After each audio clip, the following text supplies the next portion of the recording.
agreement between the EU and Israel and the ongoing humanitarian crisis in the Gaza Strip. And I give the floor to Ms. Kallas when you're ready, whenever you're ready. High Representative. For 5 minutes. President, honourable members of the European Parliament, Israel and Iran have exchanged attacks for 5 days now. The escalation we see is extremely dangerous for many reasons, including civilian casualties and the risk of radioactive spillage. The impact of the crisis on global energy markets is also a risk. The conflict has already triggered the largest oil price surge in a single day in 3 years. As President von der Leyen has said, the EU stands ready to coordinate with partners to protect market stability. This morning, I chaired an extraordinary Foreign Affairs Council to discuss the situation in the Middle East, including Iran. Ministers called on all sides to abide the international law, exercise restraint, and avoid actions that could spiral out of control. Iran is still the main source of regional instability. It is one of the most repressive regimes of the world. The EU has always maintained that Iran must never be allowed to acquire a nuclear weapon. Last week, and for the first time in 20 years, the International Atomic Energy Agency declared Iran in breach of its non-proliferation obligations. Israel's attacks, while they may have set Iran's nuclear program back, cannot so easily erase Iran's know-how, technology, and intentions. Diplomacy will always be the best way to address Iran's nuclear program in the long run, and Europe stands ready to play its part in brokering a deal. With regards to the immediate fallout of the conflict, we discussed what EU can offer in terms of practical support now. We have activated civil protection mechanisms and are working closely with the member states to assist their citizens who wish to leave the region. We have offered to deploy civil protection experts to assist with potential water decontamination efforts. And our naval operation Aspides continues to protect merchant ships from Houthi attacks while providing valuable situational awareness. Dear President, honourable members, what was also clear from today's meeting is that we will not let the new crisis overshadow what is happening in Gaza. We are now 20 months into conflict triggered by the horrific attacks of Hamas. Israel has the right to defend itself, and Hamas should immediately release the remaining hostages. But Israel's use of force in Gaza, the continuing deaths of civilians, and the targeting of civilian infrastructure go beyond self-defense. Israel's actions cannot be justified under humanitarian and international law. At the last Foreign Affairs Council in May, it was clear that the majority of the member states were in favor of opening a review of Israel's compliance of Article 2 of the Association Agreement. Article 2 imposes binding obligations on the parties to observe human rights. This review is underway, and I will present the outcome to the foreign ministers already on Monday. At the same time, the EU continues to work on all fronts to provide the support to Palestinian people. We are still the largest international donor. Our humanitarian funding for this year alone has been €170 million. And since October 2023, the EU has helped transport close to 5,000 tons of humanitarian cargo into Gaza. I've repeatedly spoken to the Israeli foreign minister with a plea to allow into Gaza the humanitarian aid without interruption and resume ceasefire. The answer to aid being weaponized is not to block it, but to flood the region with so much of humanitarian aid it cannot be misused. And there is more than enough to do this. But the humanitarian situation is still deteriorating. 3 warehouses were recently opened in Gaza, but only one is now accepting new deliveries. The world is desperate to help. The amount of aid is not the problem. The access is. Honourable members, the Middle East is burning, military aggression is unrelenting, and the anger seems to be unstoppable. The short-term consequences of fire between Israel and Iran could delay Iran's nuclear efforts. But there is no certainty that Israel will get what it seeks in this way. Likewise, in Gaza, it is perfectly clear for all to see that military means will not provide the solace that the Israeli people are looking for. It has not resulted in the liberation of hostages, and it has now endangered the entire population of Gaza, causing unjustified human suffering. The European Union must do everything we can to push for diplomacy, meet humanitarian needs where we can, and stand up to the values we were built on. Thank you. Thank you very much. And now I give the floor to Michael Gahler on behalf of EPP. President, colleagues, on Iran, I think that the regime has been almost at a point enabling it to produce a nuclear bomb. That is the last thing the rest of the world wants to see. Part of the truth is, however, that Iran has come that far because the US stepped out of the nuclear deal in 2018, a deal that provided comprehensive control and transparency on Iran's nuclear program. Thereafter, the regime did not feel bound to this treaty any longer. Moreover, I think that the Israeli government was unhappy that the US unilaterally negotiated a deal with Iran, which on substance would even not have provided the detailed provisions of the previous agreement. Since 1979, the Mullah regime has proclaimed the destruction of the State of Israel as one of their political objectives. In this regard, I believe them. As a consequence, I'm not limiting myself to a purely legal assessment whether this action can be qualified as an act of preemptive self-defense. Politically, I can accept this strike. Toda Rabbah.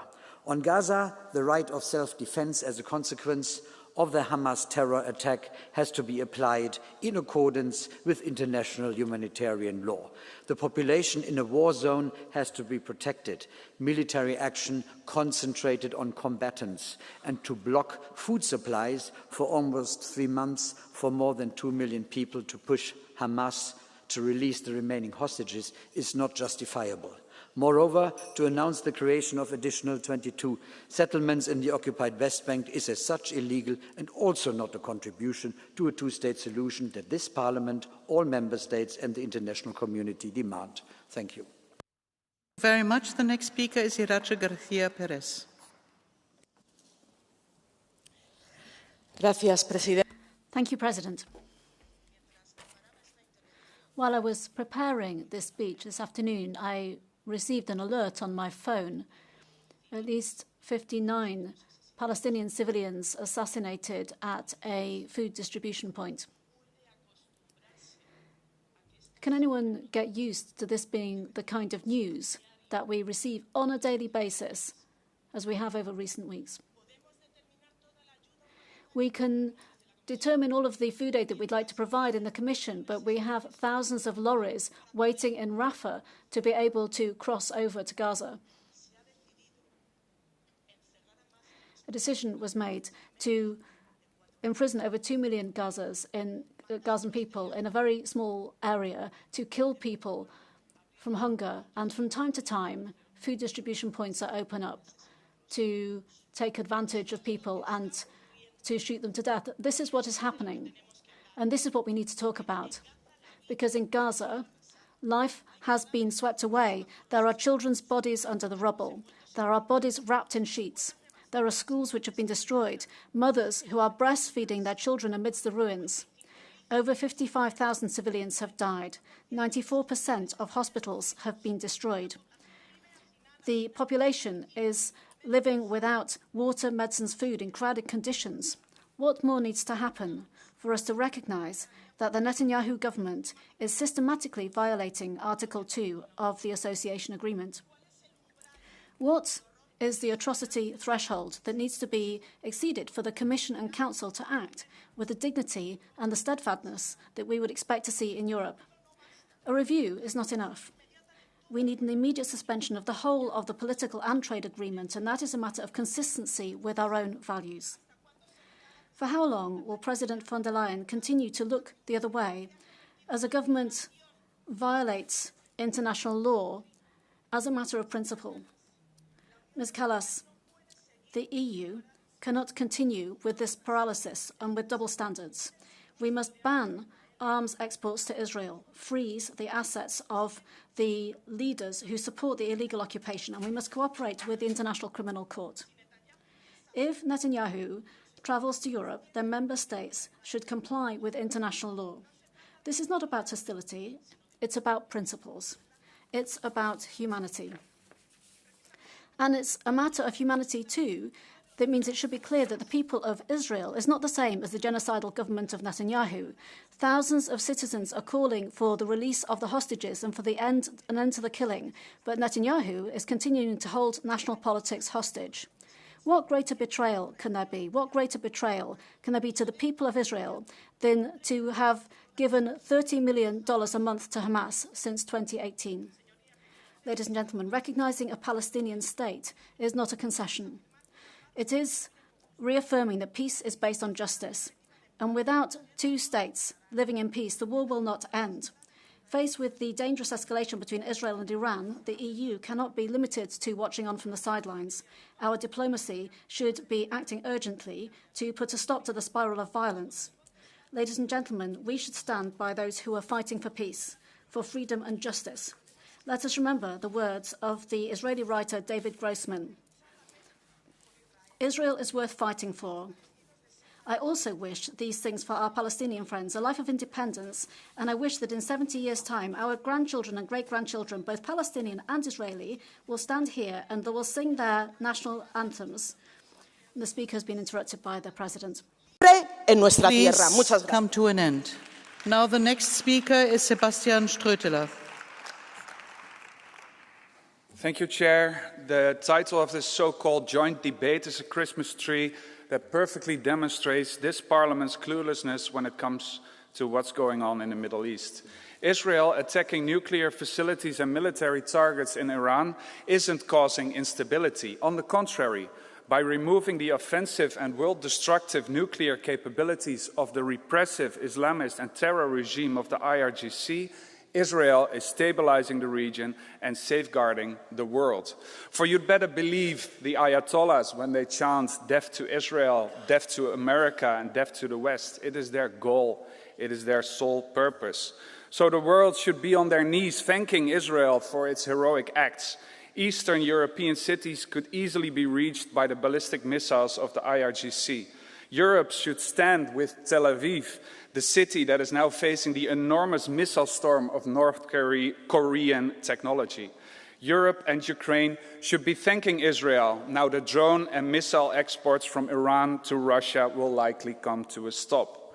But instead, the European Commission is investigating Israel's compliance with certain parts of the association agreement. For what purpose? Cancelling the agreement? Changing the agreements? You cannot do either of those. So what is your aim? The EU has the same association agreements with Algeria, Morocco, Egypt, and even an interim agreement with the Palestinian Authority, whose human rights standards are nowhere near those in Israel. Israel is a democratic country that upholds the rule of law and provides us, Europeans, with life-saving intelligence, health products, food and technology. Commissioner, Vice President, HR, criticizing Israel or the Israeli government isn't necessarily anti-Semitism, but upholding the only Jewish state to different standards than other countries is. And colleagues, don't forget the hostages. Bring them home now. Thank you. The next speaker is Bert-Jan Ruyssen.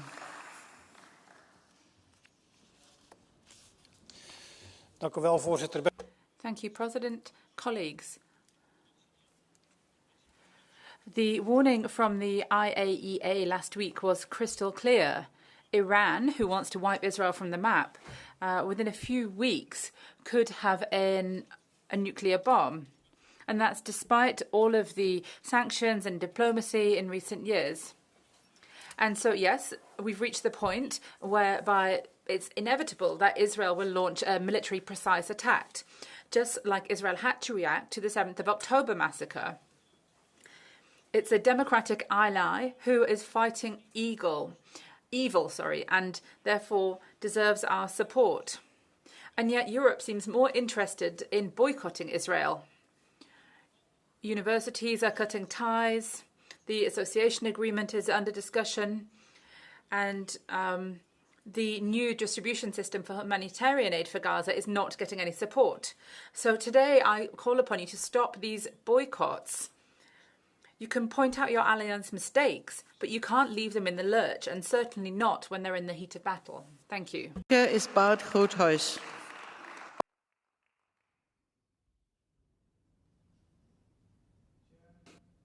Dear colleagues, High Representative, Israel is not attacking Iran. It is striking the brutal regime of Khamenei and his Revolutionary Guard. Israel did what it had to do to show how to deal with murderous dictatorships that only understand force.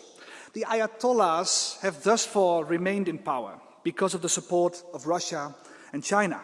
This alliance fueled a sustained and growing campaign of violence and terror against the West, against Israel, against us, and against the poor people of Iran. But the alliance isn't doing well.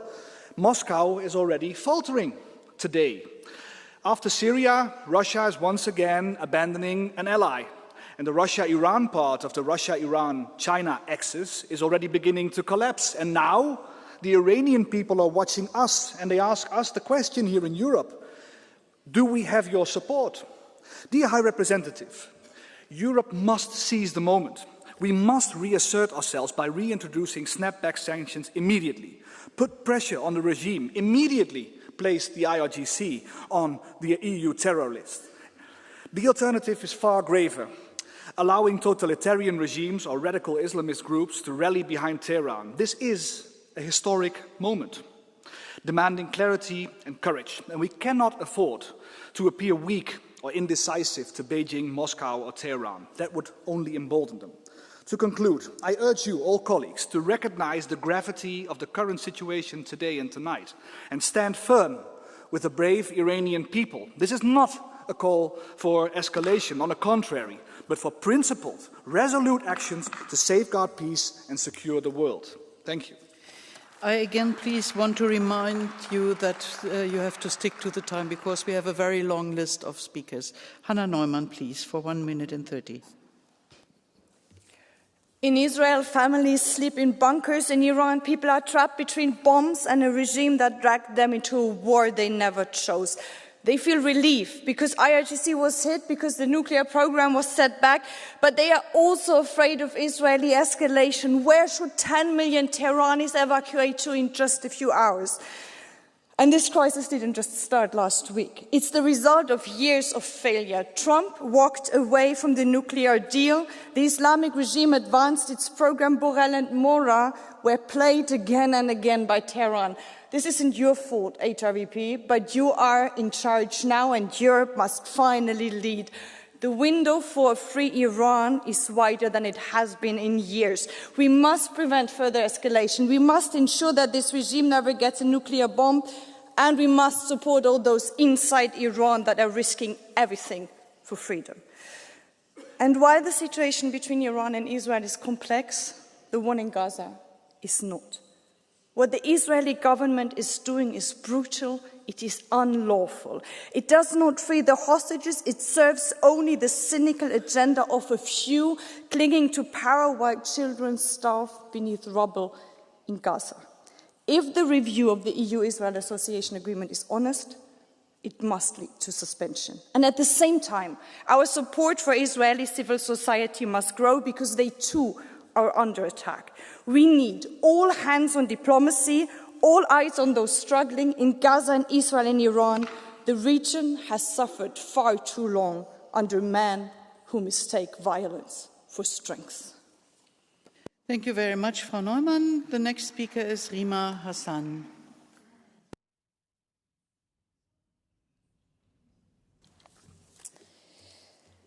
Des accords Sykes-Picot à nos jours, le peuple. As things stand, the Palestinian people have been subjected to ethnic cleansing. The colonial past with the British government and the Zionist movement, pursued the same objective to depossess the Palestinians of Palestine. For nearly 2 years, this dispossession has become a real effort at extermination. I have 2 minutes speaking time today, and it would take me more than 3,000 just to give the names of the Palestinians assassinated by Israel since October 2023. In Gaza, 100,000 bombs dropped on 2 million people who have been forcibly displaced, thousands of people dead, a large percentage of them women and children.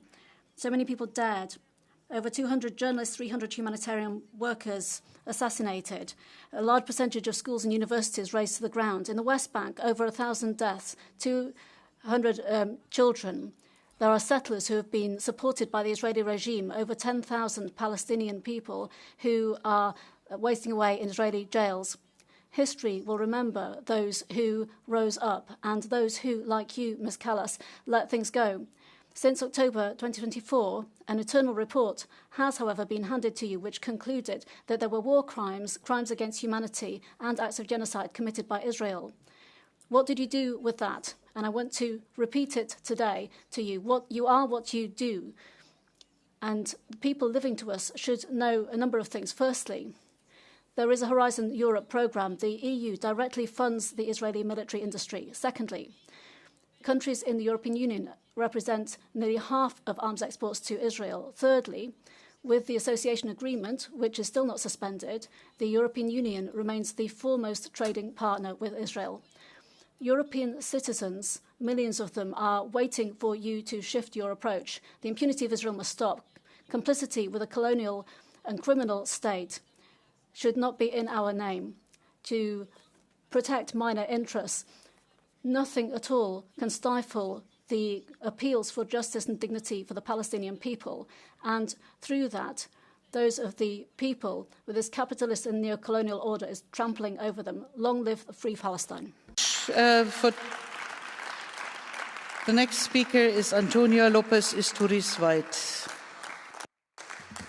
Thank you, Madam Chair. Between democracy and dictatorship, we choose democracy. Between peace and war, we choose peace. But one thing must be clear for us Europeans. If Israel fails, Europe fails. We are the next target of the theocratic regime of Tehran. Are we clear about these priorities? After listening to the interventions of some colleagues from the left, I sometimes have my doubts. Some of them prefer tension, polarization, which I know many other colleagues from the left, as well as myself, will reject. Israel is a democracy. But does this mean that I agree with everything done by Israel's democratically elected government? No. I support the defense of the State of Israel. I support the protection of the Jewish population in Europe against rising anti-Semitism. But I do not agree with how the humanitarian situation in Gaza is being handled by this government. Fortunately, because it's a democracy, I know that the people and the justice in Israel will have a say about these decisions in the future. I cannot say the same about the Palestinian people or the Iranian people. We must support the liberation of the Palestinian people from the terrorist organizations backed by the Iranian regime. And we must help Iranian society, which is seeking freedom and democracy. We, the Europeans, must support Israel's efforts to end the Iranian regime nuclear threats. We have to make sure that our money and humanitarian aid reach the Palestinian and the Lebanese people, not Hamas or Hezbollah. We have to move forward with the two-state solutions and support cooperations with countries like Lebanon or Jordan and nations in the region by providing the possibility for all to prosper and live with dignity. Thank you very much. Thank you very much. The next speaker is Yanis Maniatis.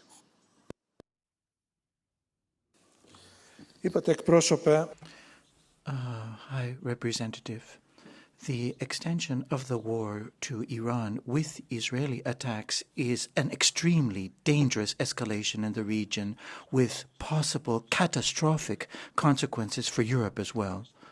At the same time, when people's attention has moved eastward towards Iran, the humanitarian crisis in Gaza continues. With the number of Palestinians, civilians dying, increasing day by day, Approximately 1 month ago, you received the decision for a revision of the association agreement with Israel. The European Union, if it wants to maintain its credibility on the international stage, it will have to put an end to this particular association agreement because of these terrible violations of Article 2. There has to be suspension. We have to move with targeted sanctions, move forward against those particular agencies and factors which are creating this terrible situation of undermining of human rights, violating them.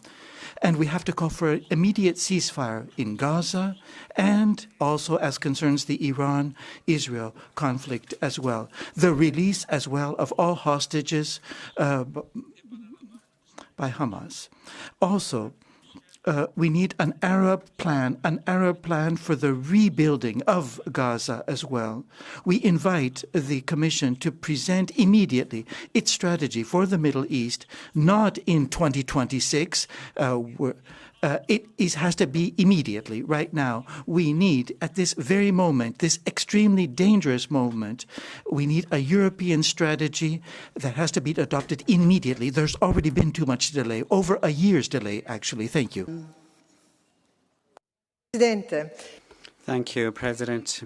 Israel has the courage to do what Europe does not have the courage to do. It has the courage to defend itself when it's under attack. When it came under attack on the 7th of October, 1,400 victims, we cannot forget.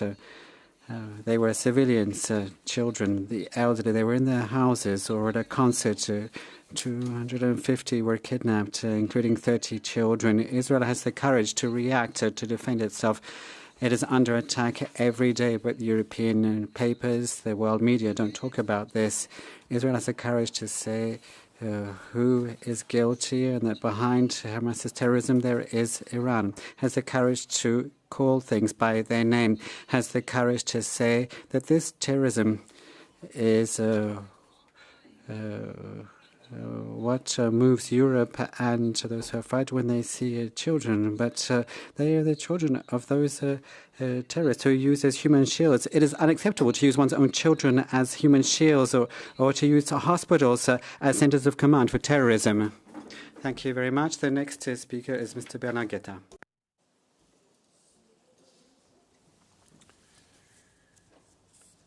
Gaza. We can condemn Israel in Gaza. Can we in Tehran, though? In Gaza, we must condemn the increasingly senseless bombardments which no longer aim to dismantle Hamas, but to destroy a large part of what should become Palestine. Before these war crimes, we should express our disgust and draw consequences. But the Israeli strikes against the Iranian theocracy, its nuclear program, its officials and its infrastructures, however, fully justifiable. For 40 years, this regime has vowed to annihilate Israel. For 40 years, it has organized, armed, and financed its regional proxies with this aim. And when this theocracy, which is so detestable, was so close to acquiring the bomb, should Israel have done nothing? I'm asking the question, we have answered it. As much as Israel is criminal in Gaza, it is within its right in Tehran. But when the end of this war comes, its prime minister will have a choice to make. Can either face a new century of battle by pushing for the chimera of Great Israel, or he can define, together with Palestinians, the conditions for coexistence between these states that both peoples have a right to.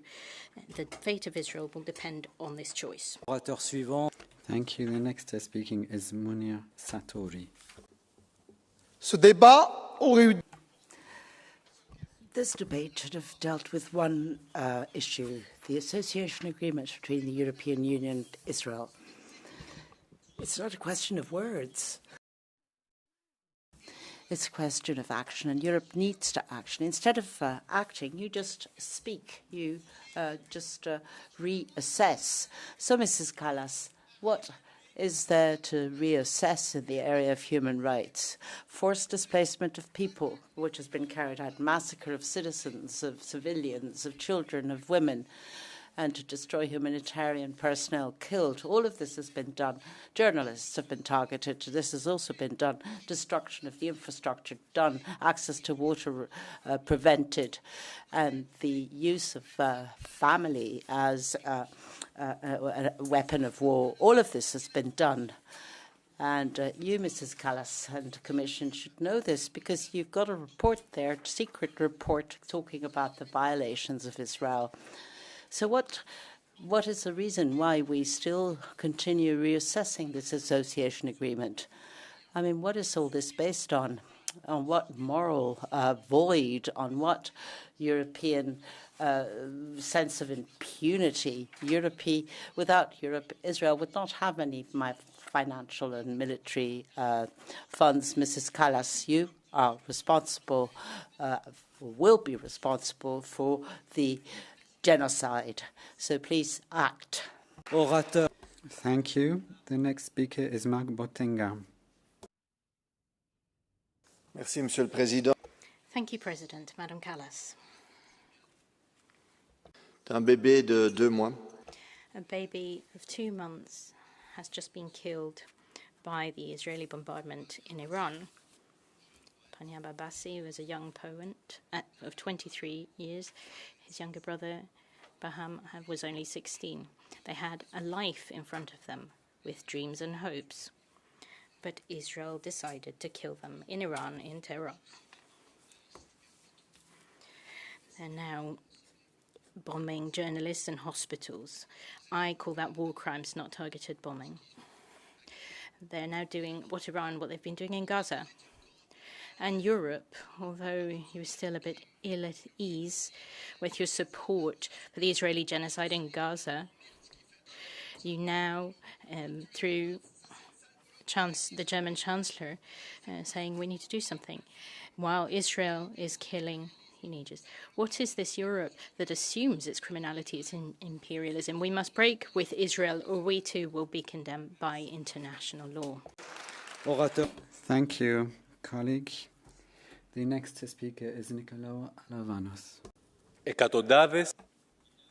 Hundreds of thousands of people throughout Europe are protesting and condemning Israel for the genocide that has been implementing for over 600 days in Gaza. These people express their solidarity with the Palestinian people, the people who is fighting for a free and independent country. There are over 60,000 dead, half of which are women and kids. But there are dozens of people who were trying to get their hands on a piece of bread and were murdered for it. What does the EU do? It's examining whether it's going to revise the association agreement with Israel, not even suspend it. The EU member states' governments are parroting what Israel is saying, and they are emboldening Israel to bombard Syria, Lebanon, and Yemen. And we've seen the disastrous missile attack on Iran, and they're trying to drag all the peoples in that area to total annihilation. And the EU also has a big share of responsibility. So stop the genocide in Gaza, stop displacing people in the Western Bank and in Eastern Jerusalem, and open all humanitarian lanes. The next speaker is Hildegard Bentele. Let us speak plainly about who is truly escalating and destabilizing the Middle East. Israel, a democratic state, is fighting for its very existence since 1948. Its core policy objective has remained consistent: to survive, to defend its citizens fleeing from persecution globally, and to live in peace with its neighbors. Peace treaties with Jordan and Egypt, and more recently the Abraham Accords, are proof. On October 7th, Israel was brutally attacked by Hamas, simultaneously assaulted by Hezbollah and the Houthis, terrorist organizations and shadow armies of Iran, with one goal: destruction of Israel and extermination of its people. And let us be clear, instability in the region first and foremost stems from the Iranian regime claiming openly death to America, death to Israel. Unfortunately, the shifting posture of the United States under President Trump is another source of insecurity we cannot ignore. The US solely has the attributes of a global stabilizer, and we Europeans have often seconded upholding the rule-based international order. But today, our coordination and cooperation is clearly insufficient, whether on Afghanistan, Ukraine, China, or Iran. This lack of unity and... Merci beaucoup. Thank you very much. Thank you. The next speaker is Kathleen van Bremt. Mevrouw de hoge vertegenwoordiger, voorzitter. Thank you, Commissioner, colleagues, President. The escalation of the conflict in the Middle East is disastrous for the stability in the region and the rest of the world. But as always, it is just the citizens that pay the price for this violence. And at the same time, the offensive, the genocidal offences against Palestinians in Gaza and the West Bank simply continues. And the question that arises here is, what side is Europe going to take? Obviously not the side of the victims, not on the side of international law and human rights, and apparently not on the side of the 250,000 Europeans which demonstrated in Belgium and the Netherlands. I don't know, Madam, if you saw that, but today, from the Commission, we just get silence, whereas Netanyahu today gets a tap on the shoulder from the President of the Commission. This is a scandal. This is scandalous, and it makes Europe part of the violence, and you just hide behind the unanimity of Council. But you don't always need unanimity to act. You can take an initiative, for instance, to give up on parts of association of the association agreement, culture, research, cooperation with universities, cooperation with the health sector. The Commission can take this initiative. It's time to act. Thank you, dear colleague. Riyad Kohls is the next speaker. Dear colleagues, as we debate, yet again, Iran has launched another barrage of missiles towards Israel. And Iran's constitutional doctrine calls for Israel's destruction. This is not rhetoric, it's a state policy. Tehran arms Hamas, Hezbollah, the Houthis, and supplies and co-produces missiles and drones with Russia to aid its expansionist war on Ukraine. Its nuclear program adds a new layer of existential threat not only to Israel, but to global security. The UN Atomic Agency confirms Iran has stockpiled highly enriched uranium far beyond a civilian purpose. This is a nuclear weapons ambition, nothing else. Israel is now dismantling Iran's missile, drone, and nuclear infrastructure. All targets are military. Every destroyed facility reduces Iran's capability to threaten Israel, Ukraine, and potentially Europe. Every eliminated operative weakens the entire authoritarian axis. The humanitarian tragedy in Gaza is undeniable, but the root cause is Hamas, armed, financed, and directed by Tehran. Remember this, authoritarian axis feeds on fear. Merci beaucoup. Votre temps de parole. Thank you. Your speaking time has ended. Barry Andrews is the next speaker. High Representative, colleagues, we really live in a strange world. The EU isn't sure whether Israel's murderous attacks on Gaza meet the threshold for a review of the human rights article of the Association Agreement. But many leaders in the EU are sure that Iran's behaviour meets the threshold for a preemptive strike, even while negotiations on non-proliferation are going on. Unfortunately, what has happened is that Israel's security needs have created a parallel set of international humanitarian law rules. These rules are considered superior to and separate from existing international humanitarian law. We know that Iran and its mullahs have very little regard for human rights, but Israel doesn't get to decide unilaterally when standards of governance have fallen below a threshold justifying a strike. So I encourage ministers on June the 23rd to take a leaf out of the book of the UK, of Norway, of Canada, of Australia and New Zealand, and to take action finally. Thank you. Merci beaucoup, cher collègue. Thank you very much, dear colleague. Willy Søvndal is the next speaker. I'm going to speak it in Danish. Med alles øjne rettet mod Israel og Iran, må vi ikke glemme, at We are now looking at Israel and Iran, but let's not forget that bombs continue to rain over Gaza and the starving population. First we had the attack by Hamas, and then Israel retaliated. There is a shameful version of our idea of humanity which is playing out before our eyes, and our values are quickly being eroded with destructive consequences. And this is as clear as possible in Gaza. Israel continues to bomb hospitals, schools, families, children, people who are fleeing. There is not sufficient humanitarian aid. There is no food, no medicines.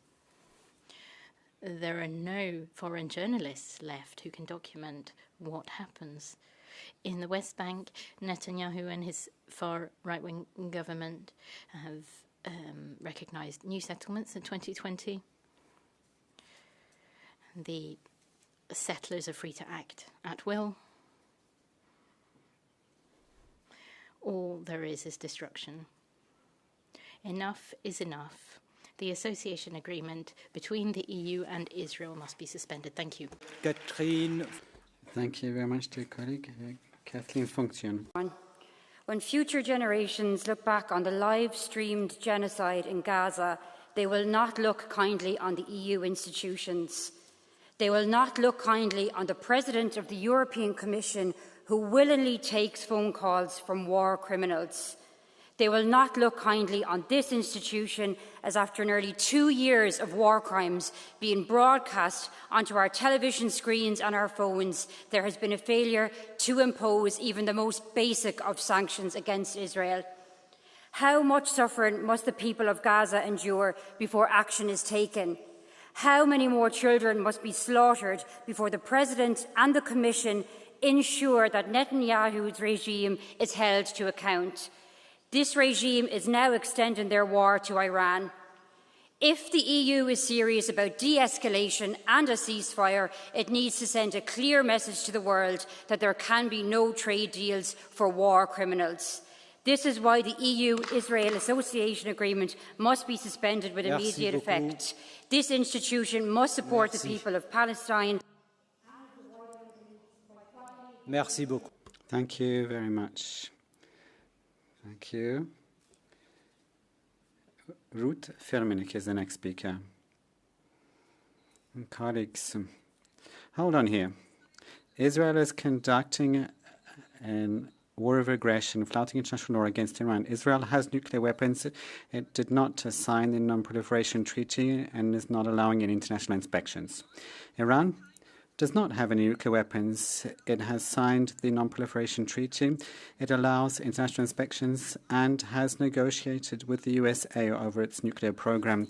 And what is the EU doing, which is already wavering around on the Gaza war? Ms. Kallas, you like to talk about international law, but you haven't once yet condemned the war of aggression by Israel on Iran. Where is your protest when Israel is attacking nuclear installations, Iranian journalists, and trampling on international law? When Trump tweeted that the leader of Iran should be killed, why is the EU still delivering weapons to Israel, and why has the association agreement with Israel not been suspended? How can it be that the aggression policy of Israel, of the right-wing extremist Netanyahu, is rewarded, and double standards and double morals are applied?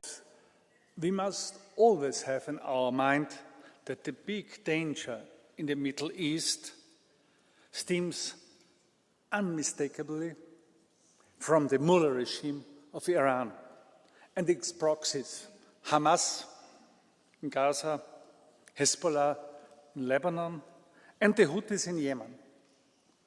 It is not Israel which is the aggressor.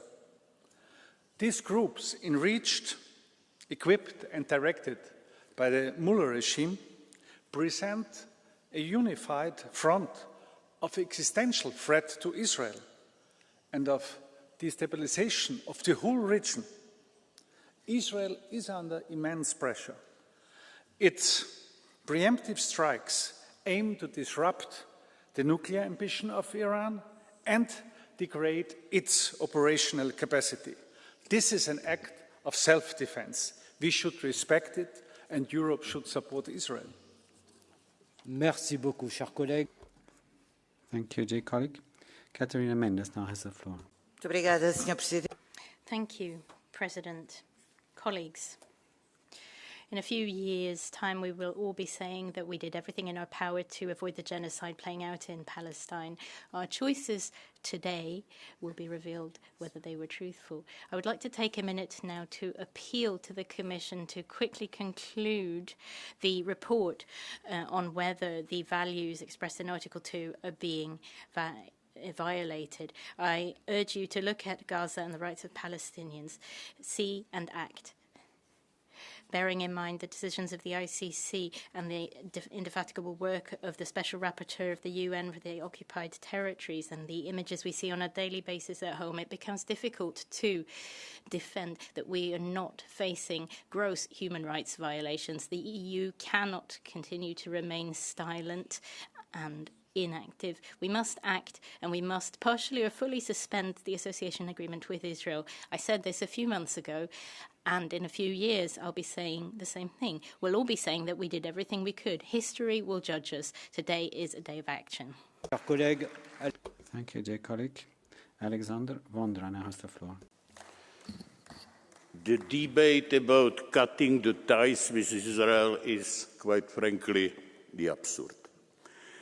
Until now, the European Union has had just a little influence on events in the Middle East, if I do not count the money to Hamas misused for the terrorist attacks. If we proceed with the reviewing the EU-Israeli Association Agreement, we risk losing the last remnant of respect we hold with our Israeli partner.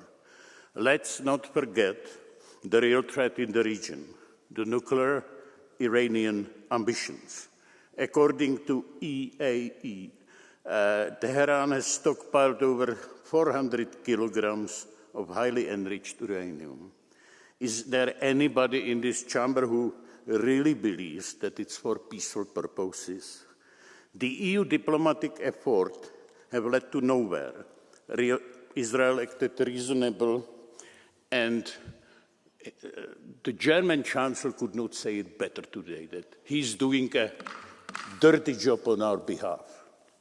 Merci beaucoup. Thank you very much. Irena Joveva has the floor.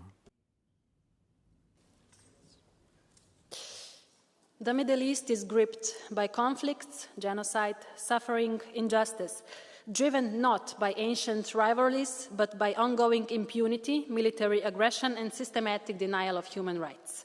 Israel's ongoing assault on the people of Gaza, the legacy of its attacks on Lebanon, and its aggressive posture across the region are not isolated incidents of self-defense. They form a broader pattern, seriously threatening regional security. This time it's Iran, with an important addition: Washington's, or rather Trump's, footprints all over it, furthering escalations with ominous messages.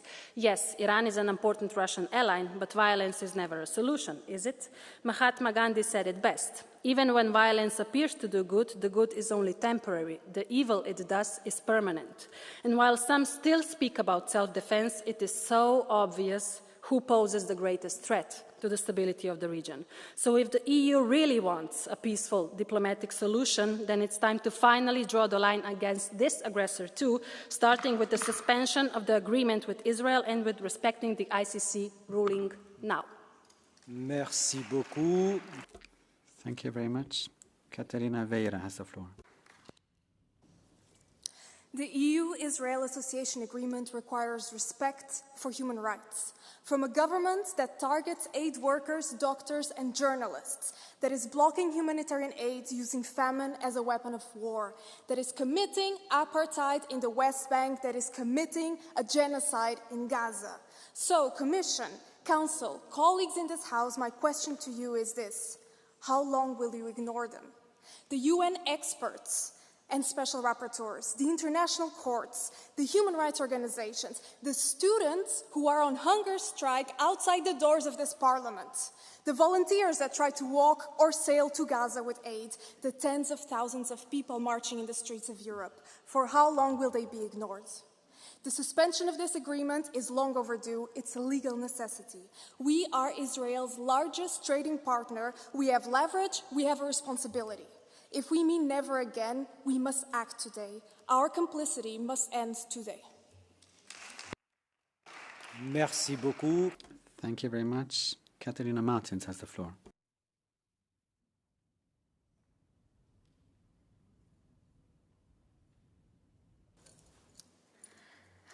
Obrigada, Sr. Presidente.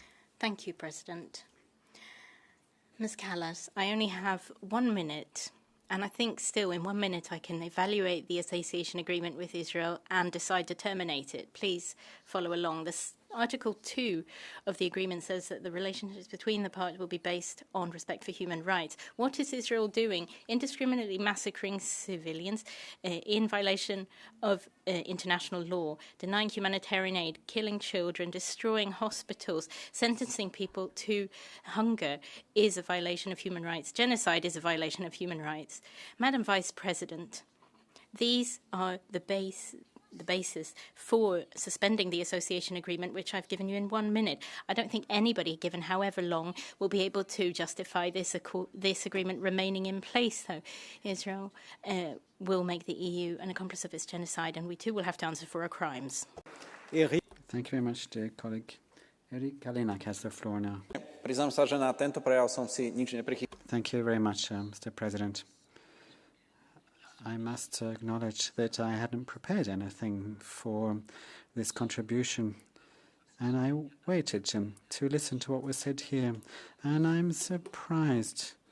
I can tell you a secret. We're not rewriting the year 2003 here. Your fairy tales don't work here. You can convince certain voters, as you have done with regard to Ukraine, but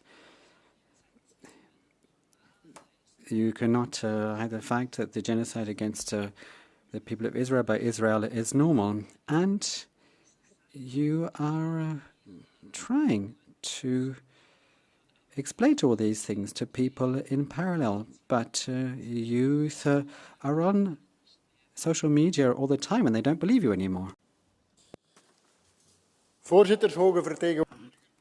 High Representative, President, colleagues, what Israel's doing in Gaza is unacceptable. 10,000s of death, shooting those who are trying to find food. Yes, of course, after the 7th of October, Israel could have defended itself, but it is totally illegal what it's doing now. Its war crimes cannot be tolerated any longer. If you say that international law has to be defended, High Representative, you need to be courageous to keep this. You need to strike the association agreement with Israel. Article 2 is very clear. Respect for human rights. That's not an option. That is very much a basis to this agreement. So red line after red line is being crossed, even though Prime Minister Netanyahu is now trying to attract attention to Iran. I think we need to choose for our principles. I think we need to base ourselves on international law without any exception. Thank you very much. And the next speaker is colleague Pagin. Well, once again, we take the continuous continuous genocide to the hemicycle, but it's time to act. We don't need to talk about this any longer. The fact that we're hypocrites and that we are not going to do anything? Is that what we're going to tell our citizens? Are we going to continue tolerating assassination of children and the prevention of humanitarian aid? So what are we going to do about journalists who try to tell us the truth?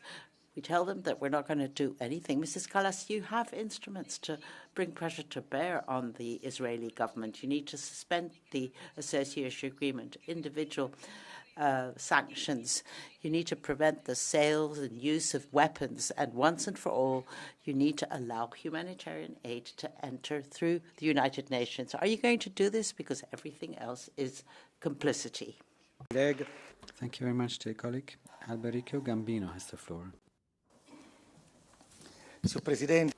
President, Commissioner, distinguished colleagues, the crisis in the Middle East means that Europe needs to show balance and responsibility. We need to we condemn firmly the terrorism of Hamas and the right of Israel to defend itself. At the same time, we're calling for the protection of Palestinian civilians and immediate access to humanitarian aid.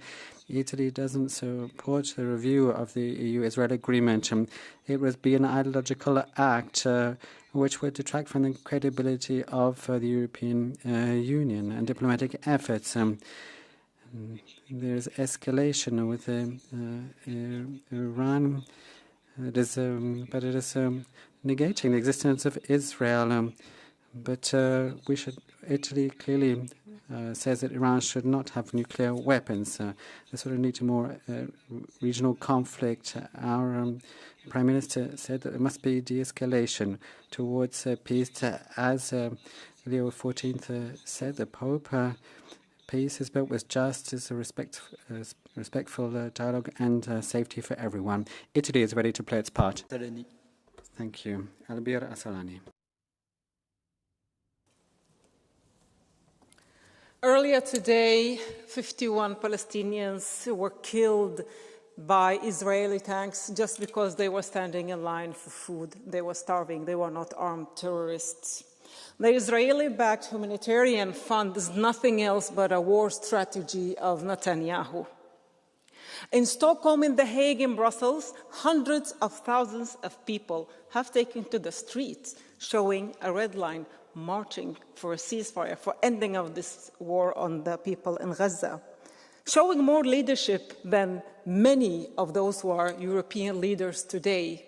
Thank you for all of you who are demonstrating or taking to the street, showing us that Europe is not only its leadership.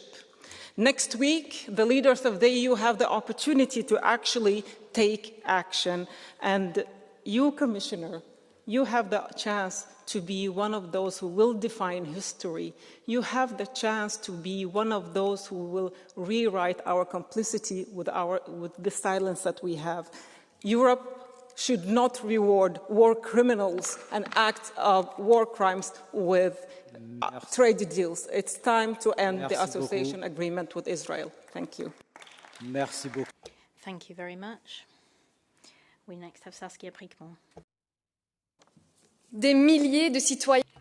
Thousands of citizens have gone to the streets, marches on behalf of Gaza, the rejection of boats, and there's an inaction of the European authorities because of this genocide of the Palestinian people. The European Union is the first trade partner. I mean, shouldn't we really reassess this association agreement? Did we see Netanyahu budge? No, because the President of the European Commission herself, she personally supports a war criminal, despite the arrest sentence by the International Court. Mrs. Kallas, we're here in the European Parliament. We're debating. Mrs. Kallas, are you going to propose the suspension of the association agreement? Are you going to be suggesting sanctions? Are you going to ban the imports of products from the illegal settlements? Are you going to insist on a ban for export of weapons? And are you going to finally call for the Netanyahu to explain what he's doing? That is what we need to ask for, and that is what we like to see the President of the European Commission do as well. Thank you. Thank you. João Oliveira next. Senhora Kaja Kallas. Madam Kaja Kallas, If anyone has a remnant of humanity left in their soul, they are revolted by what is happening and has been happening in Gaza. The images of the killings of children after having been called to food distribution posts through the Israel-US agreement, the ultimate example of the barbarities that Israel is taking to levels that we never thought we'd see again. With the complicity of the US and NATO powers, Israel is massacring, humiliating and dehumanizing and imposing the most undescribable atrocities on the Palestinian people. They're now bombarding Iran and increasing the level of threat in the Middle East to unprecedented levels. Does the EU not have a drop of shame that moves you from your complacency in the face of this genocide and this connivance with the criminal policies of Israel? The Palestinian people and their legitimate cause should be our cause. Let us suspend the association agreement, stop financing Israeli crimes, impose an arms embargo on Israel and recognise the state of Palestine as per UN resolutions, comply with international law. Thank you. Maria Zakaria next. Κυρία Kallas, κυρίες και κύριοι συνάδελφοι. Ms. Kallas, dear colleagues, the trade war is heating up.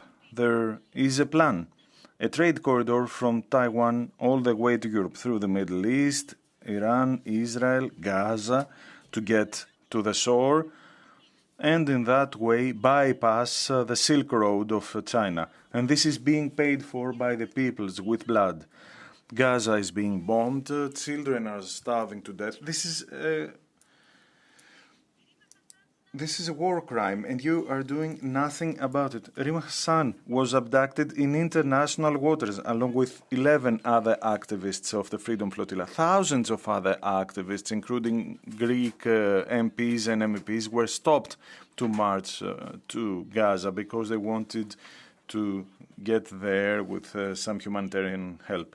We sent letters to Ms. Metsola, von der Leyen, Mr. Costa, Ms. Kallas. We talked about Article 2 of the association agreement with Israel. People all over the world are rising up for peace, but you're not listening to them. You only listen to the prophets. Shame. Thank you very much. Nicolas Pascual de la Parte. Thank you very much, President. Welcome, Commissioner. Suspending the association agreement between Iran and Israel will not help the Palestinian cause. Will that help the terrible situation of Palestinians in Gaza?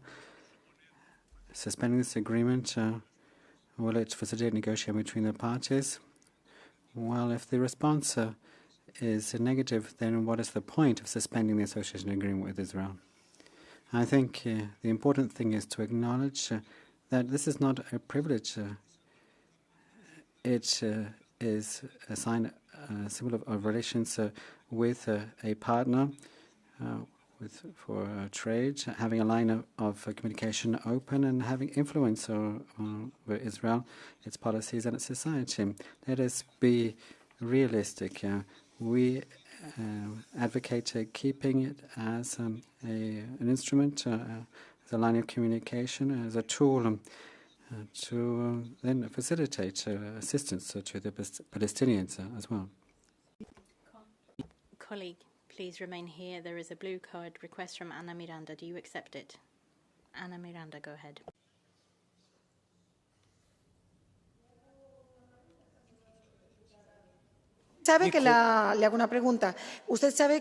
Well, I have a question for you. You know that the European Union is one of the signatories of the Convention on Genocide, and therefore their European Union should meet this signing.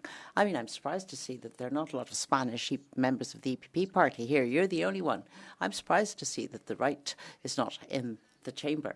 You're always saying that you meet the laws. You don't come to appeal in the area of genocide.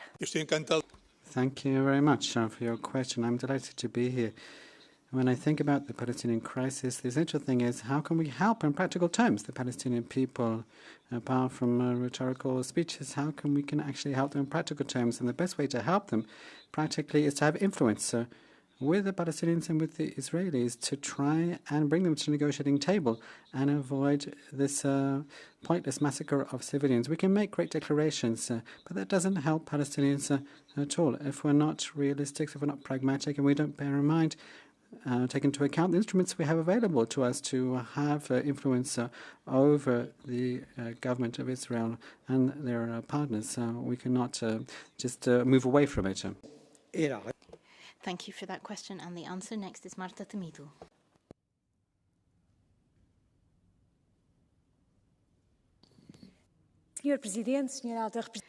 President, Madam High Representative, the military escalation between Israel and Iran is, unfortunately, nothing but a smokescreen, covering up the immensity of the human tragedy and the humanitarian tragedy that continues to play out in Gaza, the political abandonment of the Israeli hostages taken by Hamas, on the diplomatic efforts to move back to a ceasefire and respect the two-state solution with respect for international institutions.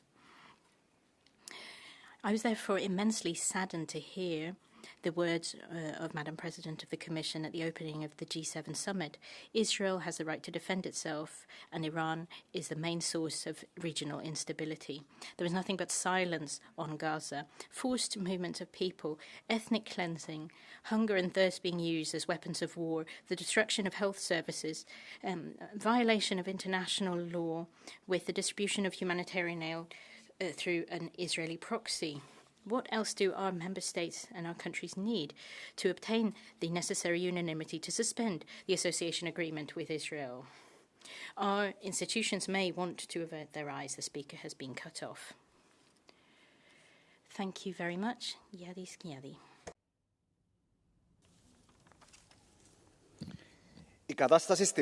The situation in the Middle East seems chaotic. Maybe some people think that those things are somewhere far away from us, but we can see those rockets from Cyprus at the edge of Europe. But we have to tell the truth. All of these things started with the attack of Hamas, then we had Hezbollah, and then, of course, we have the denial to release the hostages. And both of these organizations worked with the support of Iran and Turkey that for years have been funding terrorism in the Middle East. If the terrorists win and the countries that support them win, if Israel goes, then Cyprus follows and then Europe. And what are we going to be left with? The photographs of Mr. Erdogan along with the leaders of Hamas, and you want to bring those people into the European defense planning. Merci beaucoup, cher collègue. Thank you, dear colleague. I cannot see the next speaker, so I will give the floor to Leoluca Orlando.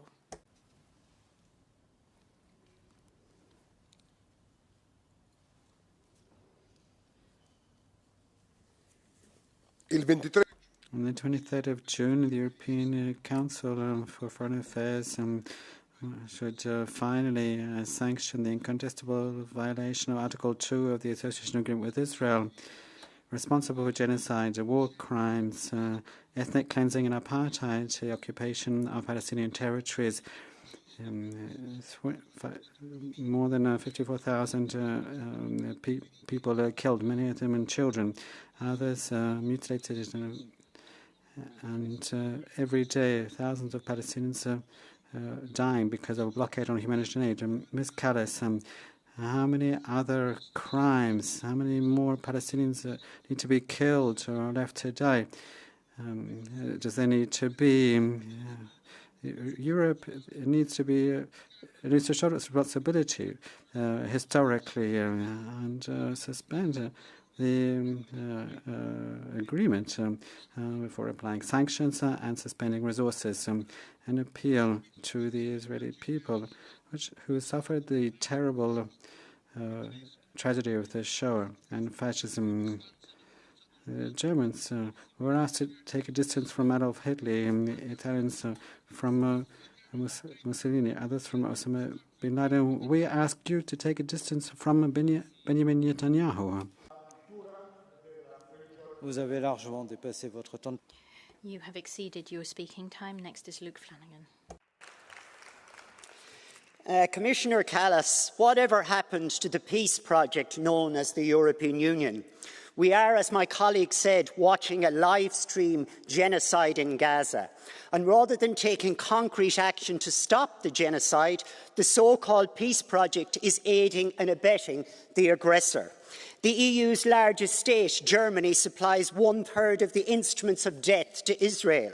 The EU refuses to call a halt to the trade agreement with Israel, instead talking about a possible review. What's to review? We are trading with the psychopathic state hell-bent on wiping out a nation.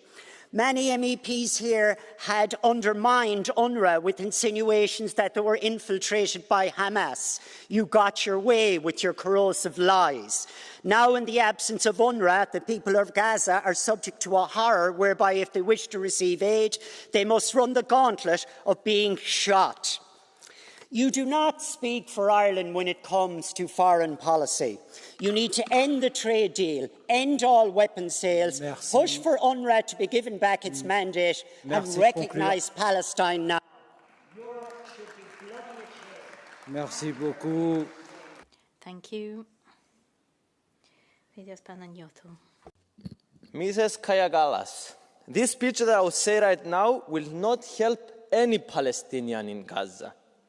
This is because the European Union, we love to speak about Gaza, but we don't take actions to actually help the genocide that is taking place right now. Instead, the only actions that we take is to help Netanyahu on his mission to kill more and more Palestinians.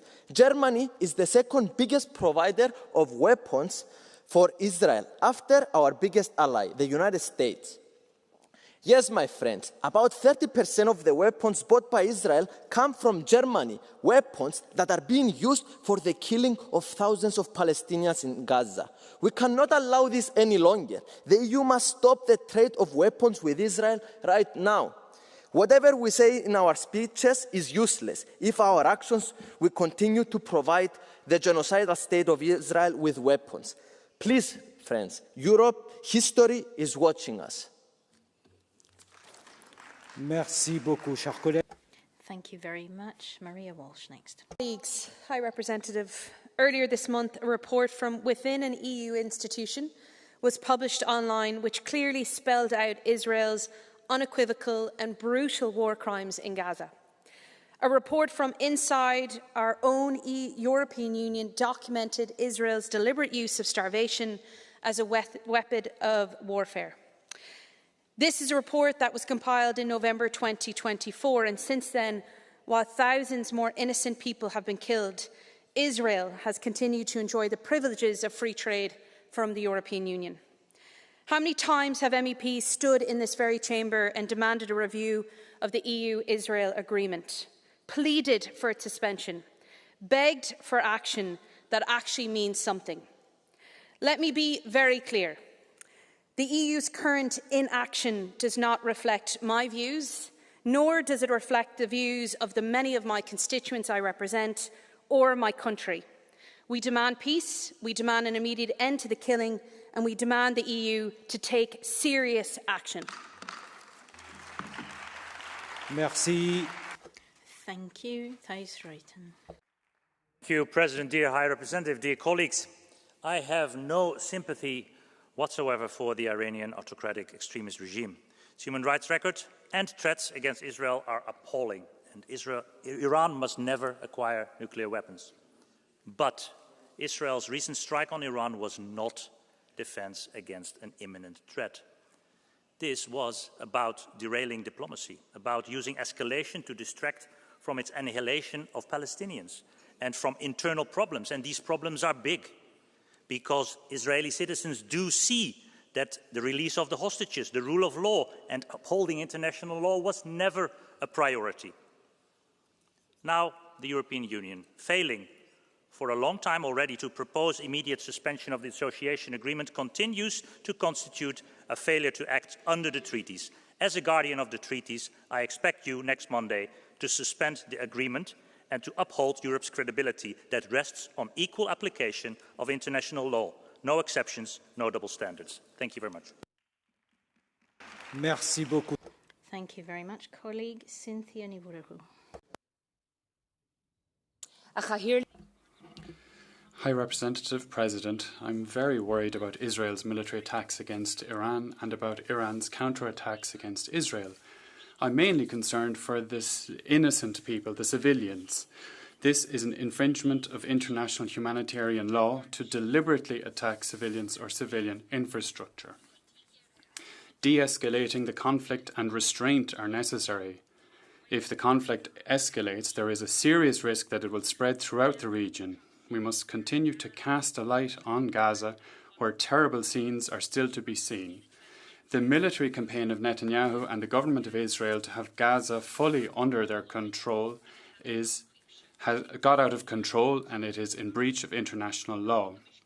Let's not allow events in Iran to distract us from the genocide that Netanyahu is carrying out in Gaza. Children and the people in Palestine are dying by the dozen simply trying to get food and water, and still the EU is standing idly by without doing anything. The EU must suspend trade with Israel until Israel allows humanitarian aid into Gaza. Thank you. Merci beaucoup. Thank you very much. Alice Kunke. Tack, herr talman. Thank you, President.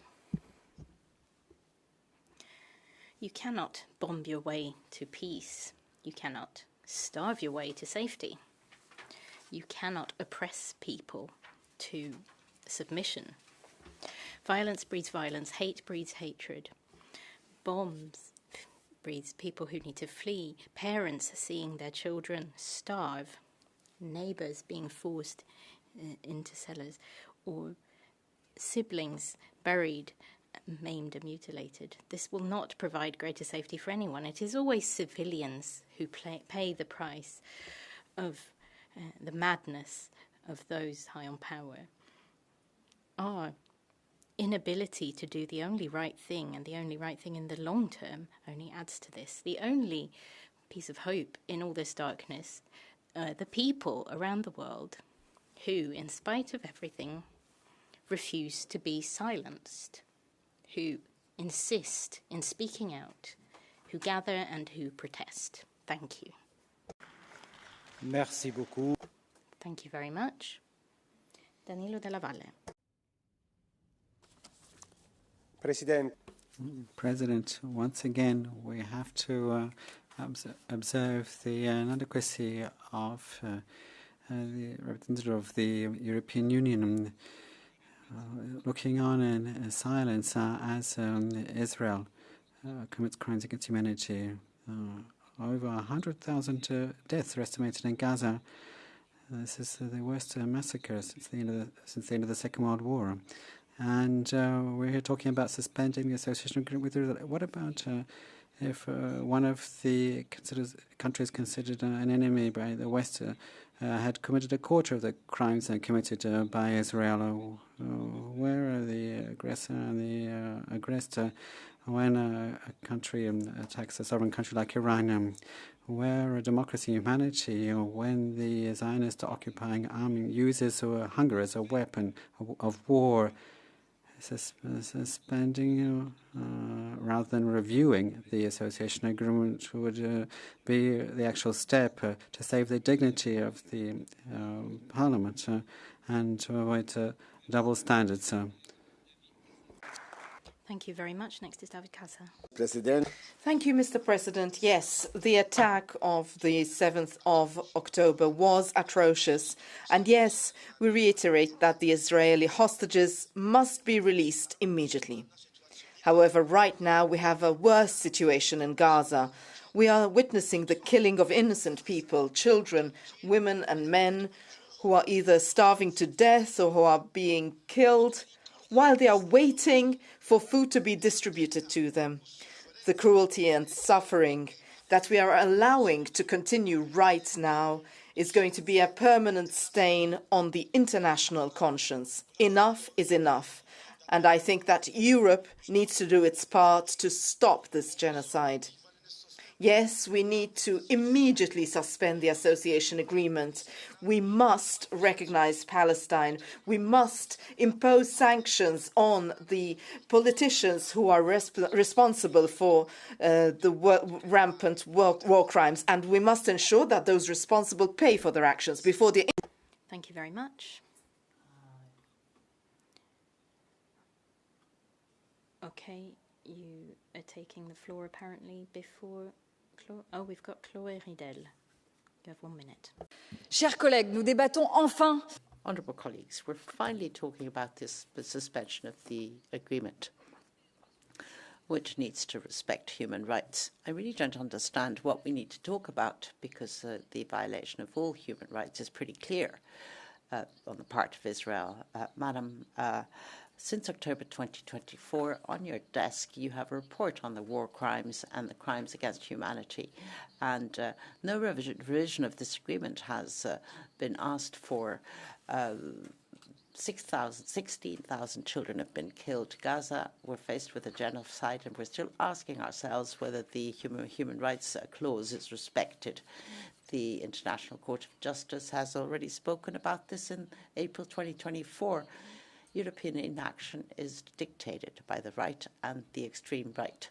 We've just heard a member of the Giorgia Meloni party felt that terrorists don't deserve our compassion. But honestly, Madam High Representative, we need to act immediately. If one day we can still call upon international law, we need to suspend this association agreement. Please act. Thank you. Thank you.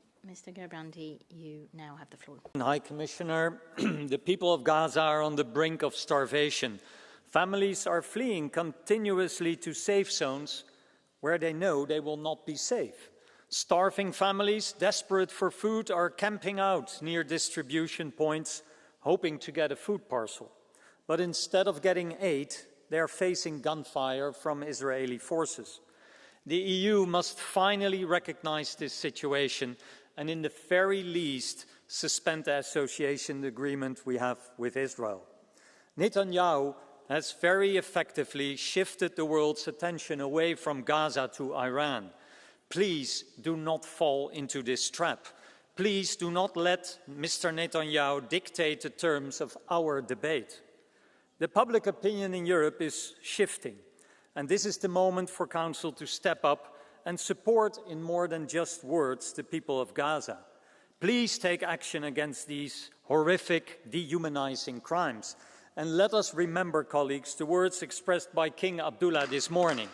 When the global response is silence, we normalize the suffering of the innocent. Merci beaucoup. Thank you very much. Majdoulin Svay next. Madame la Commissaire. Madam Commissioner, colleagues, the European Union has exclusive competence when it comes to international trade, and it never ceases to repeat that this is an instrument that serves to promote our values. Article 2 of the Association Agreement with Israel states that relations with the EU should be based on respect for human rights. So how can it be maintained today? How can we even ask ourselves this when Israel is calling on forced displacement of thousands of Palestinians, when it targets hospitals, when the UN states that and 200 European NGOs are demanding that we suspend this agreement? We know that free trade in industry and agriculture constitutes a major support of the Israeli economy. 24% of the country's exports go to EU member states. So how can they flout international law? Our capital should not serve to feed war and terror situations. I say this with a lot of severity. This is a major challenge for our continent. Thank you very much. Céline Mar is next.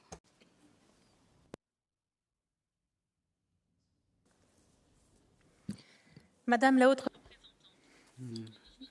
Madam High Representative, I'm very happy that the European Parliament is organising a debate on the situation in the Middle East because it deserves more than just gesticulations of a few influencers who are scaring themselves on a sailing ship. The Hamas terrorists supported by Iran and certain agents of UNRWA perpetrated a barbaric attack against civilians, children and women. This massacre is not just a detail of history. It highlights all of the human suffering in the Near East, which breaks our hearts. Meanwhile, Iran is funding chaos from Gaza to Lebanon, Yemen to Syria. This theocratic regime is obsessed by the destruction of Israel. It is the firebrand of the region. It is threatening global balance using Hamas as its armed wing. Israel is our ally and our economic partner, and it's one of our ramparts against Islamism, and it must remain so. Between terrorism and democracy, my choice has been made. France and Europe should inspire. The speaker has been cut off. Thank you very much, Vasile Dincu. Doamnă comisar, Commissioner, revising the trade agreement is a tough decision, but this does not have to mean that we lose balance. Yes, we have a confrontation between David and Goliath, and let's not forget that on the 7th of October there was a brutal attack with more than 100 dead civilians and hostages. Sanctioning Israel without nuances in this context could be seen as a blank check for organized terrorism. At the same time, we cannot ignore the reality in Gaza and the trade association obligations. So we have to decide in a balanced way. More than 60% of the inhabitants of kibbutzes have left their homes. Dozens of families wait for the hostages to come back. There are humanitarian aids coming to Gaza, but we have to have dialogue and not to break up. The solution has to be clear. 2 states in peace and security, and we have to be balanced. Not partisans, not radicals, but Europeans and faithful to humanity, justice, and balance. Our values. Thank you. Thank you, colleague. Next speaker, Michael McNamara. Vice President, Madam Kallas. Every statement of the European Commission on Israel begins with its right to defend itself and the right of every state to defend itself. And of course, every state does have that right. But Israel is no longer involved in a defensive war against Hamas in Gaza. It is engaged in war crimes in Gaza. It is also seeking to emasculate the Palestinian people in the West Bank while people's eyes are diverted to the horrors of what it is doing in Gaza. Israel's attack on Iran was not a defensive strike. It was an unlawful and unprovoked strike designed to subvert the negotiations that were taking place between Iran and the Trump government. Madam Kallas, you rightly call for the respect of international law in Ukraine by Russia, but those calls are fatally undermined by your failure to do the same in Israel. The European Union must suspend its trade association agreement now, and Germany, which, because it fuelled a genocide against Jews, now feels obliged to fuel another one, must end its arms shipment to Israel. Thank you. Merci beaucoup, cher. Thank you, colleague. Anna Strollenberg, you have the floor.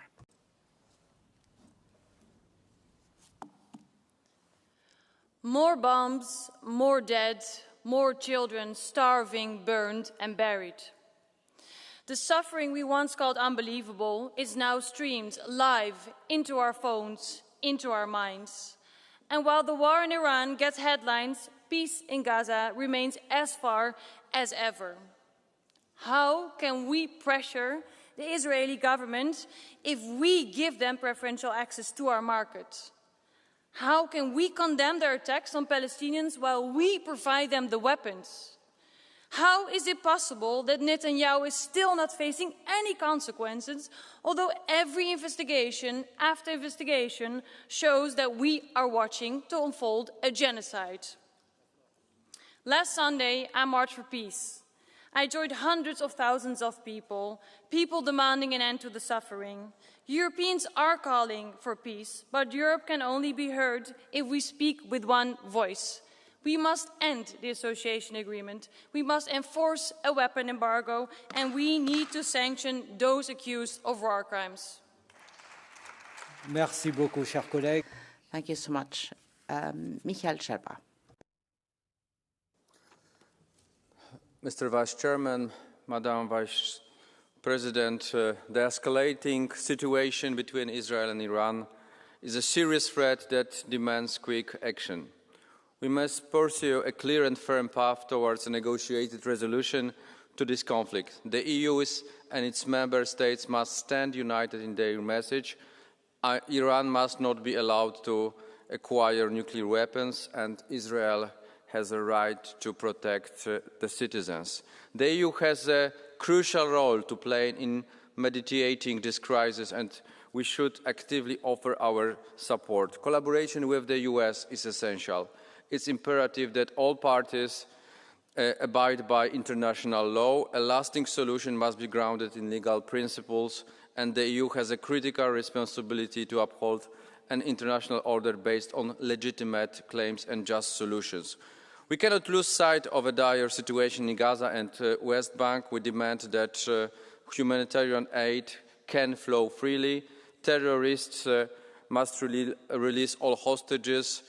Hamas presence has no place in any future governance structure in Gaza. Finally, protecting the security of European citizens is non-negotiable and should be our top priority. Thank you. Merci beaucoup. Thank you so much. Owen O'Rourke. High Representative, why does the Commission say they care about the rights of children unless they are Palestinian? Why do they say they care about hunger unless it is in Gaza? Why do they say they defend international law until it is violated by Israel?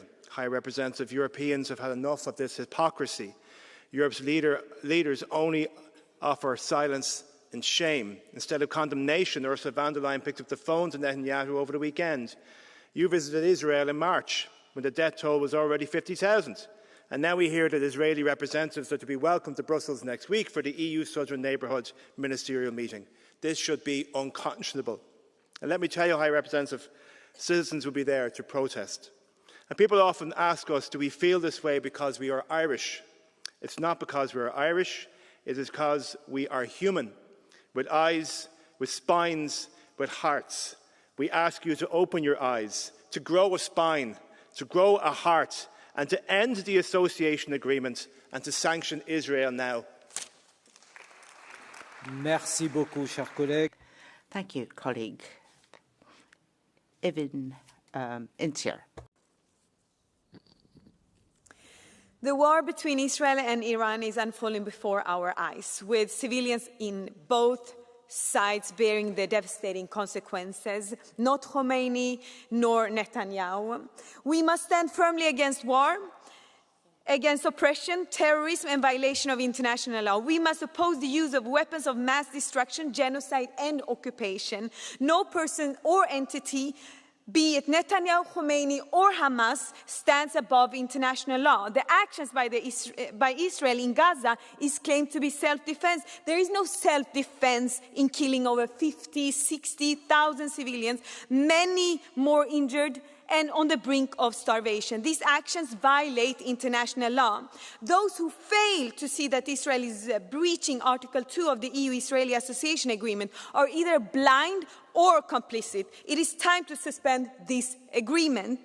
The maniac Trump possible actions right now are dangerous. The EU, however, must play a crucial role in de-escalating the conflict and preventing the heinous Tehran regime from accessing nuclear weapons. Our collective responsibility is to promote human rights, rule of law, democracy, peace, and uphold international law. Merci beaucoup. Thank you so much, colleague. Regina Doherty. Thank you, Chairman. Commissioner, conflict in the Middle East has been a feature of our lives and in the news screens for many, many years now, for far too long. And many Europeans are so desensitised to the daily tragedies that they've kind of switched off, or they genuinely don't believe that we have a solution. But I don't think we should forget what instability in the Middle East really means, because escalating conflict between Israel and Iran will have social, economic and security consequences for the entire world. But let me be very clear. What's happening in Gaza today and for the last number of months is an infamy. It's indiscriminate slaughter.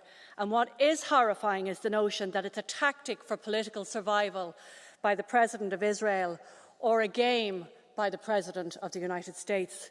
Human rights, be they freedom, sovereignty, statehood, the protection of lives, should never be optional.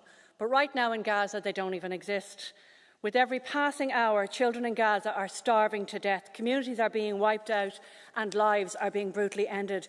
And yet there are people in the world with the power to end this slaughter today, and many of them are in the European Union. So I make the call again, stop the killing, let the aid in, release the hostages and end this brutal war now. Merci beaucoup. Merci. Thank you, colleague. Thank you. We're now going to open the Catch the Eye procedure, and I'd like to give the floor to Andrei Yukaitis Vitins. Thank you much, Chairman. Kalbėsiu lietuviškai. Gerbiama. I'll be speaking Lithuanian. Madam Commissioner Kallas, as an ex-commissioner, I feel extremely uneasy. I'm uneasy with the position of the European Commission. Your position was very firm on Putin. You made mistakes when it came to Trump, and you have made mistakes when it comes to Netanyahu. The death of morals is a terrible thing. We heard the speech from the King of Jordan, who might have inspired you. There are Christians in this room, in this hemicycle, who have already forgotten that the principle of an eye for an eye belongs in the Old Testament.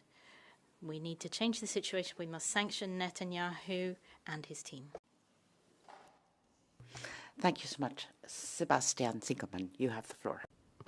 Mr. President, the world cannot afford a nuclear Iran. A regime that openly sponsors terrorism, destabilizes its neighbors, and calls for the destruction of Western democracies cannot be trusted with nuclear capabilities. Only the idea of such a regime with nuclear material, or worse, such a regime giving it to terrorist proxies like Hamas, sounds horrific. Israel's preemptive strikes against Iranian nuclear facilities were not only justified but also necessary. These actions were not acts of aggression, they were acts of global defense for which we should all be grateful. We saw again an example of how Israel strikes military targets, including nuclear sites, while Iran's Islamist regime deliberately targets civilians. Preventing Tehran from crossing the nuclear threshold is not just in Israel's interest, but in the interest of every nation that values peace and stability. Thank you. Merci beaucoup. Thank you. Ana Miranda. Señora Kallas. Mrs. Kallas, why don't you look us in the eye? Look us at the people who are on the streets in Europe, who have demonstrated against this genocide. I look into your eyes because I hope that the European Union will change its stance, because if not, it's shameful. You will be hypocrites. You will be remembered in history by your silence, and you will be remembered by your complicity. On the 23rd of June, there is an opportunity to take a step, an honourable step, a decent step, a step for peace. We have an opportunity now because you've arrived late. You prefer to pick up the phone for a war criminal rather than being with the people in the streets, people calling for peace, people calling for sanctions, for a ceasefire, to call for an end to suffering. Look at the eyes, look the children of Gaza in the eyes, Mrs. Kallas. Thank you. Jean Massens. Presidente, yo siento vergüenza por ser... President, I feel ashamed to be European, particularly when I listen to Ms. Kallas. You cannot sleep peacefully when weapons and money from Europe are being used to exterminate entire people in Gaza, when we have a trade agreement with a party but undertaking genocide. There is no... Do you not have any answer for concern for this?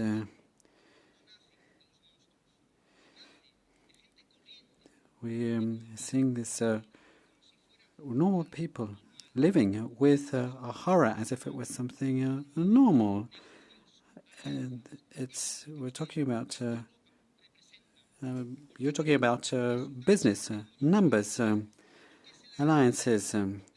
Israel is practicing apartheid. Israel continues with its genocide and will continue to do it as long as we continue to be accomplices of this genocide. Merci beaucoup, chers collègues. Thank you, colleague. Lucas Zipper. Dear colleagues, I am speechless, and you all know this almost never happens. I am speechless that so many seem eager to pick sides between a corrupt prime minister wanted by the International Criminal Court of Justice and an Islamist Ayatollah who kills young women for not wearing a hijab. I am speechless that some deliver weapons to an army guilty of countless war crimes, while others tolerate a terrorist group that murders anyone daring to challenge their rule over rebel.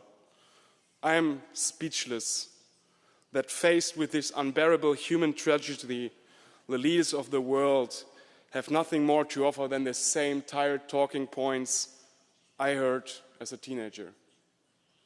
I am speechless. And that, dear colleagues, tells you everything. Thank you. Merci beaucoup, chers collègues. Thank you, colleague. Last speaker, Katarína Roth-Nevdalová. Ďakujem, pán predseda.